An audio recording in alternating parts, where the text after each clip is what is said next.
ช่วงหน้าหนาวลมพัดว่อยๆเนาะเกี่ยวข้าวก็เสร็จเรียบร้อยแล้วพอเกี่ยวข้าวใหม่เสร็จเรียบร้อยแล้วเนาะข้าวหลามก็ต้องตามมาเป็นเรื่องธรรมดาวันนี้ยายวิทำข้าวหลามอีกแล้วจ้าเทื่อนี้ก็เป็นเทื่อที่2แล้วเนาะหอมข้าวใหม่จ้าทุกคนสะอ่อนข้าวใหม่หลายเนาะเวลาสีออกมานะหอมก็เลยขึ้นจากเอ็ดข้าวหลามอีกอย่างนึงก็คือเป็นสูตรผักของจ่าวุฒเนาะเฮาก็เลยสิเผาข้าวหลามเพิ่นกินมื้ออื่นเพิ่นก็กลับแล้วยายวิก็เลยสิเผาข้าวหลามให้เพิ่นกินไปนำทางนำแล้วก็เอาไปฝากหมู่คำเว้าเพราะว่าสิเอ็ดน้อยๆเนาะจัก10บังก็พอที่ไหนได้เต็มกะละมังจูนพูนอยู่จ้าทุกคนวันนี้เราใช้ข้าวค่อนกะละมังเลยแล้วก็ใส่กะทิทั้งเบิด3 กิโลด้วยกันแล้วก็ใส่น้ำตาล1 กิโลครึ่งด้วยกันขาดบ่ได้เลยก็คือเกลือจ้าทุกคนเฮาต้องเอาเกลือใส่ไปนำจักหน่อยเนาะแล้วก็เติมน้ำลงไป1 ขวดประมาณ750 มล.น้ำใส่ซ้ำนี่ก็พอเด้อจ้าทุกคนความมันจังคงที่ถ้าเราใส่น้ำลงไปเยอะมันจะไม่มันจ้ะทุกคนมันก็จะมีแต่รสหวานอย่างเดียวมันสิบ่เข้มข้นเนาะความมันก็สิบ่หลายเวลาเฮากินมันก็สิเซเวอยู่นะเจ้าบ้านเมืองฮู้จักออกคำว่าเซเวมันเป็นจังได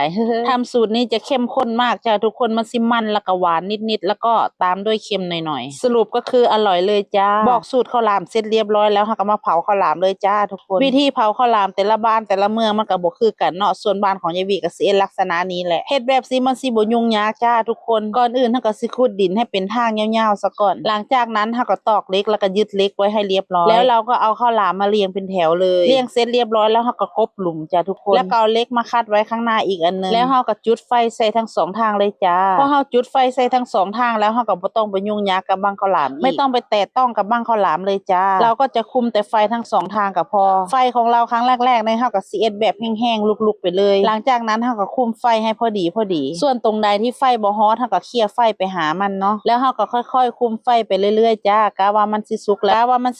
เฮาก็ปล่อยไปเลยจ้าบ่ต้องไปสนใจไฟอีกแล้วมันก็อุ่นไปเรื่อยๆเดี๋ยวมันก็สุกเองจ้าวุฒิเพิ่นสิเป็นคนชำนาญในการคุมไฟมือหนึ่งในการเผาบังข้าวหลามเลยจ้าถ้าแม่นเฮาคุมไฟได้เนาะบ่โดนมันก็ได้กินแล้วจ้าทุกคนบ่ถึงชั่วโมงซ้ำบังข้าวหลามมื้อนี้แซ่บๆจ้าทุกคนมันแล้วก็หวานแล้วก็เค็มนิดนึงสงสัยต้องมีครั้งที่3อีกแล้วแหละเป็นหยังต้องมีครั้งที่3ก็เพราะว่ายายวิหันยังบ่ได้กินเพราะเท่าใดเลยเผาสุกเรียบร้อยผู้นั้นก็เอาผู้นี้ก็เอาเนาะบ่แม่นมีแต่ผู้เอ็ดนํกันได้เอาวิธีครีเอเตอร์เนาะเวลาเอ็ดหยังเข้าก็ถ่ายรูปถ่ายคลิปลงไปคนในบ้านก็เจ้าเห็นเนาะก็เจ้าก็บอกว่าขอกินน้ำในเด้อเฮาก็สิบ่ให้ก็บ่ได้บัดนี้สุเจ้าเอ้ยก็เพราะว่าฮู้จักกันไปเบิดสรุปก็คือได้กินกันทุกคนยายวิก็เลยได้กินแค่บังเดียวก็เลยบอกกับตาเวทว่าเอ็ดอีกเนาะเฮาตาเวทก็เลยบอกว่าจัดไปเลยจ้าพอเผาสุกเรียบร้อยแล้วตาเวทแล้วก็จัดการผ่าให้กินสุกใหม่ๆฮ้อนๆเนาะมันก็สิบ่ติดเจียปานใดเฮาต้องท่าให้มันเย็นซะก่อนเนาะมันจังสิติดเจียอีกอย่างนึงเฮาก็ต้องผ่าเบิ่งซะก่อนเนาะว่ามันสุกหรือยังแล้วก็เอามาซิมเบิ่งว่ารสชาติเป็นจังไดพี่น้องเอ้ยแซ่บตั้งแต่เผาข้าวหลามมามีเทื่อนี้แหละแซ่บขนาดเพราะว่าทุกครั้งที่เฮาเอ็ดเฮาผสมน้ำหลายเอาน้ำใส่จนพอดีกับข้าวเลยมันก็เลยบ่ค่อยมันแล้วก็บ่ค่อยหวานปานใดแต่ว่าครั้งนี้เราใส่น้ำน้อยแค่ขวดน้อยๆขวดเดียวเองมันก็เลยทำให้มันแล้วก็หวานอร่อยเลยจ้า